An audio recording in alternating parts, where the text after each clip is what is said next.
weight training. What if I've got some dumbbells within our circuit that we're going to do at training? Why does that not replace weight training? See if anyone can get this. Yeah. Okay. Teeks just said the different energy system, and it is. Don't forget, 0 to 10 seconds. We're talking about that system that's ideal for building muscle. Okay, we've got a couple of little dumbbells here, which is great for getting the heart pumping and everything. Fantastic. We want that. But here we go. That's not going to be as efficient for us than with this weight. We're sitting here, correct technique, and it's a real effort and working in that 0 to 10. Okay, so hopefully you know what we're working, just identifying and knowing the energy systems there. We're not going to say, okay, well, this is our weights tonight. That's all I want you to know with that. It's only limited by the coach, conditioner's imagination and knowledge of rugby league. Test yourself, be creative, definitely. It avoids problems of overuse injuries, which is great.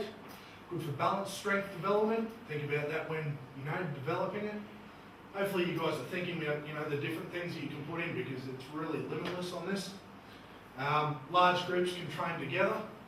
Remember at Ipswich, okay, when we had Gilly, pre-season, we'd have, you've got Colts, reserve grade, first grade all there, plus a whole heap of guys that come in for trials and everything, so, probably over 100, definitely. But he had us into circuit type methods. So one group would be here, one group would be doing, strength work, and we circuit that way. Very effective, kept your mind on the job, okay? And I think really good for a large group like that. Each player can observe, assess their own improvement or otherwise, compared to other players in their group. Okay, so it's definitely beneficial circuit training. Provides positive feedback, it's space efficient. We can make it space efficient. It can be set up using weights, say dumbbells. It can be supervised to ensure maximum effort. It can be set up using skills as well. We might do some of these ones where we might go from a push-up, okay, which is strength type work, okay, and then go into a skills group. Why not? Who says we can't? Going back into that system.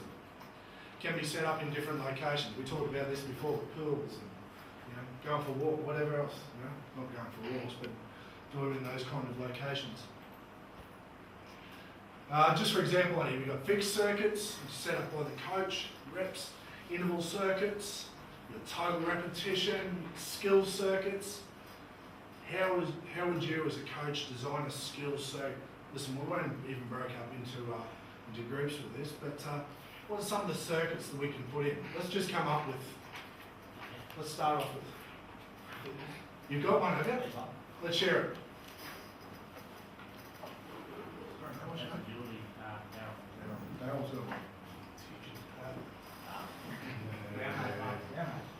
Explain it out, Daryl. I can't understand it. She's over my head.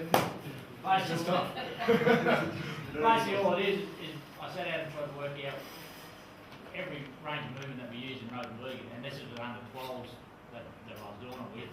And all I had was agility poles, ladders, hurdles, and cones. And all we had was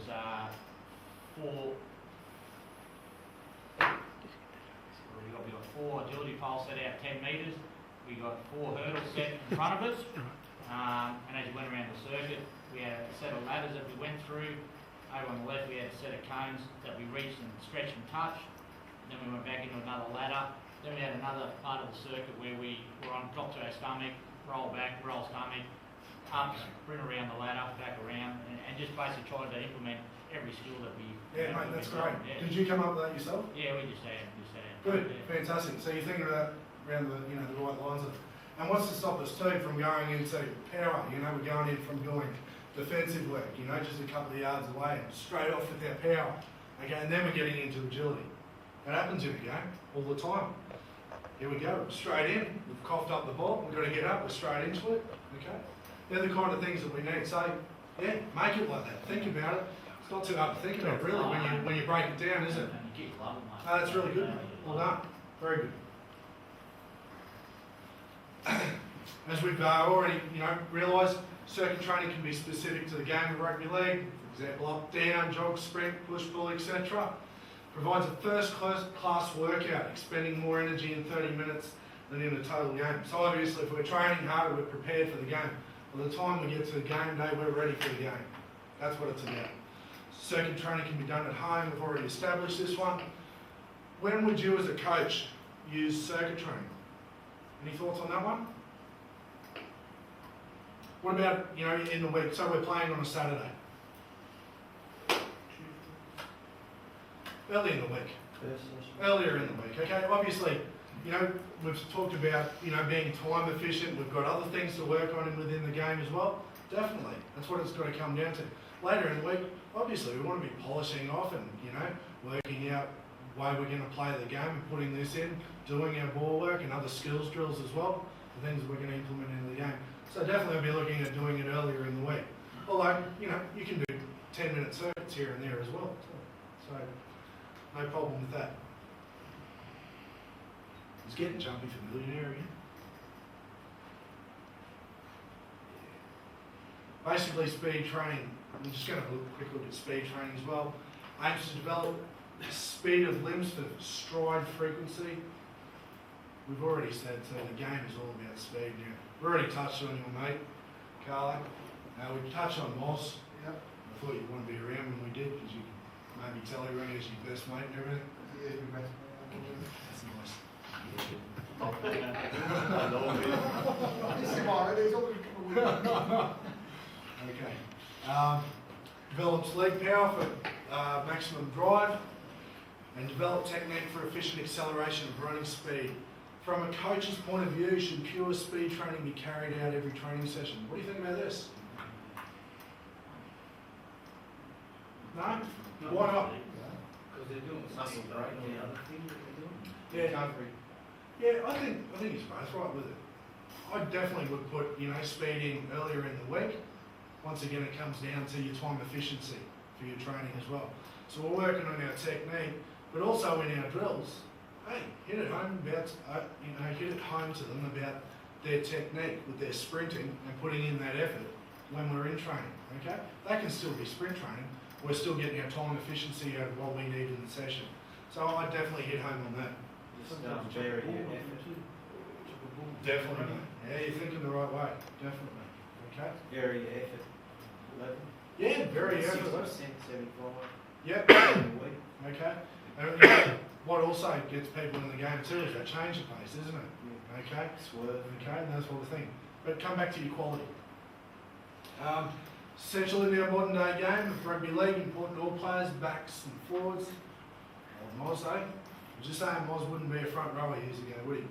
I know for a fact that a lot of the, even at the Roosters and the Leeds, he trained with the backs. Yeah. He was that quick off the mark and for a long sustained, like for a 70 metres he could keep up with the backs. Yeah. No lie, he was a very quick forward. Yeah. For me actually, Tooks, were you playing with Warriors when they were in the grand final with the Roosters? Around that period, mate, that was a very revolutionising year out there, I think, because Line speed. Yep, line speed, and they just took it on. They didn't do anything really special when it comes down to it. But you have a look at their team. They had Morley, they had McCallister, they had all these guys who just wouldn't have been top forwards or anything.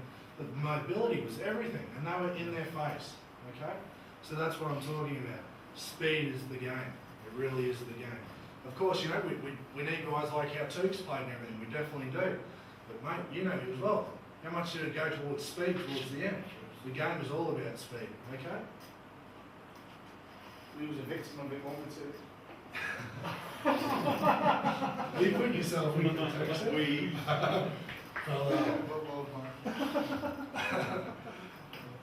Reaction speed, neglected. There's a couple of different drills that we can work on with this kind of stuff too. I mean, one thing I do in training with people, just quickly, is if I'm standing over there, I might call, I'm going to throw a med ball at them, a small med ball. Okay, I might call left, they've got to come around to the back and right, okay? We've also got left where you come down through and straight back to them, okay? Fast drills, and yeah, it is, it's reaction speed. And how about putting reaction speed in when we're under fatigue, okay? The ball's just gone to the ground in a game. So we want reaction, absolutely. Those sort of things can win and lose the game.